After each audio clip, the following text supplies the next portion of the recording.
एक एक आदमी जो लात घूंस से मार रहा है, अंडे मार रहा है, पत्थर फेंक रहा है, तस्वीरें सामने, एक नहीं कई कैमरे थे, पूरे गोल सर्कल करके हम चिन्हित करके बता भी रहे हैं। भाई शुभेंदु जी इनके घर बुलडोजर भेजेंगे?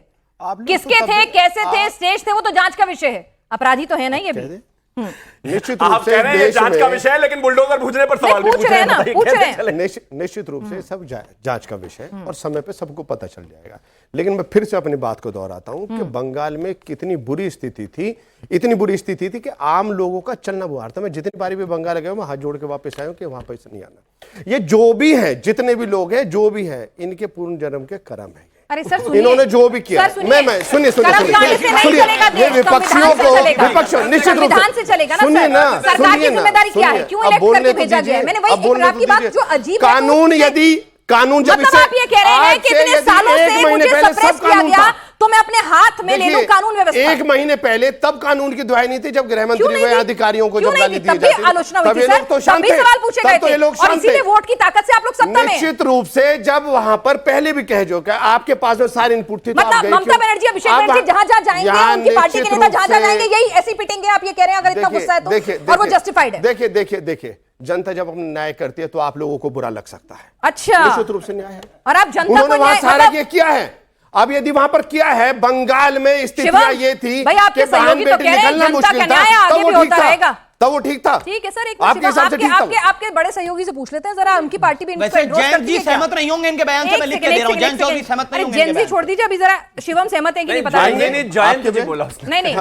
नहीं आप ये बताइए। अच्छा जैन जी, अच्छा ये बताइए, आप बता दीजिए आप सहमत हैं कि नहीं? वो कह रहे हैं कि भाई जनता का न्याय है, जनता का आक्रोश है, ऐसे निकलता रहेगा, क्या करें? नहीं, मैं मानता हूं, लेकिन बावजूद उसके उनको इस बात की इजाजत नहीं है कि वो किसी के साथ मारपिटाई करें। नहीं करना चाहिए। लोकतंत्र में ऐसी तस्वीरें अच्छी है नहीं, चाहे किसी भी पार्टी का, राज्य का, कोई भी हाल हो। लेकिन मेरा एक बस बड़ा विनम्र निवेदन है, 2019 के और 21 के चुनाव के बाद नेशनल ह्यूमन राइट्स कमीशन ने एक रिपोर्ट फाइल करी जिसमें उन्होंने कहा कि बंगाल में 1967 दंगे, जिसमें से 32 रेप, एक 60 साल की महिला का रेप, अप्रोक्सीमेटली 80 से ज्यादा लोगों को मार दिया गया। एक 60 साल की जब महिला का रेप किया तो उसके सामने उसकी बहू का भी रेप कर दिया। ये जो बेशर्मी के साथ मेरे दूसरी तरफ लोग खड़े हैं, इनकी मुंह में क्या दही जम गई थी? तब तो नहीं बोले ये। आज अपने नेता पर इनके आंसू निकल कर आए हैं। मैं ये नहीं कह रहा हूं, ये बेईमानी मत करिए वर्ड्स के साथ। या तो क्रिटिसिज्म दोनों तरफ है या है ही नहीं। ये क्या दोगलापन है भाई? गजब बात हो गई कि इधर भी नहीं है और इधर भी नहीं है। चलिए जरा जनता का व्यू पॉइंट भी जान लेते हैं। क्या ये कानून व्यवस्था के लिए जिम्मेदार कौन है? उनको ये तस्वीरें देखकर क्या लग रहा है? उनके मन में क्या सवाल है? इसकी जिम्मेदारी उनकी नजर में किसकी है? वो क्या सवाल पूछना चाहते हैं? जी सवाल। हाँ ठीक है, आ रहे हैं आपके पास भी सर, एक एक करके। हाँ नहीं भाई बैठे रहिए, पास ऑन कर दीजिए सर प्लीज। हाँ देखिए, हमारे गीता में एक श्लोक है, न कृत्य न कर्मणि लोकस्य सुजाति प्रभु कर्म फले संयोग स्वभाव तो परिस्थिति। इसका मतलब होता है कि जो व्यक्ति पहले काम किया उसका कर्म स्वभाव के अनुसार उसका फल मिलता है। तो आप कह रहे हैं फल मिला संविधान से चलता है, देश संविधान से चलता है। तो गीता से चल रहा है देश की संविधान से चल रहा है? नहीं तो संविधान में इस तरह की हरकत की कोई जगह नहीं। हाँ एक मिनट जनता की राय। कर्म प्रधान विश्व करे राखा, जो जस करें सो तस फल चाका। ये धरती का रूल है, सिस्टम ऐसे ही चलना चाहिए। और रही बात आपके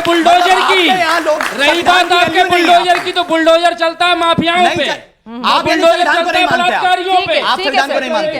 बस भाई ठीक है जरा सवाल ले लें भाई सर। लेकिन एक बार फिर से स्पष्ट कर दूं अपने सारे दर्शकों को कि भाई भीड़ तंत्र नहीं, लोकतंत्र और संविधान तंत्र। और वही लोकतंत्र इनको अपनी बात रखने की आजादी देता है। तभी आजादी दे रहे हैं सर, तभी आजादी दे रहे हैं। लाइव शो है, आजादी इनके जो पास माने भी है, वो बोल रहे हैं। पर आजादी के साथ जिम्मेदारी और कर्तव्य भी, तो मतलब आजादी नहीं है। ठीक है बोल रहे हैं सर, जिम्मेदारी है वो उनको, आजादी है सर, बोल रहे हैं। जो मन में आ रहा है वो बोल रहे हैं। अभिषेक बनर्जी पे जो हुआ, कौन काट रहा है?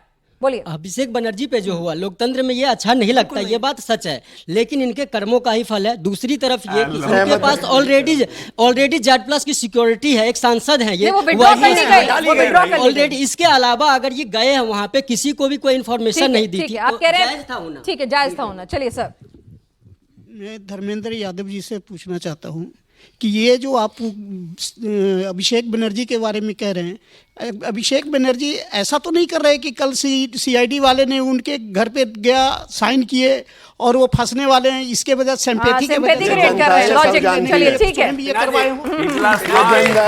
ये जनता सब जानती है। एक सेकंड जवाब दे दीजिए धर्मेंद्र जी, सवाल टेढ़ा है। मेरे पड़ोस में आरएनडी के प्रवक्ता खड़े हुए हैं। हाथरस में एक बेटी के साथ रेप हुआ और उसे जिंदा अरे नहीं, फिलहाल वाले सवाल पे बात करिए। तो फिर सवाल पे बात मुजफ्फरनगर में आ जाए करिए। दंगों पे, खुद पर कार्रवाई होने के डर से ये हमला करवा रहे हैं। उससे जुड़ा कोई शब्द नहीं निकला।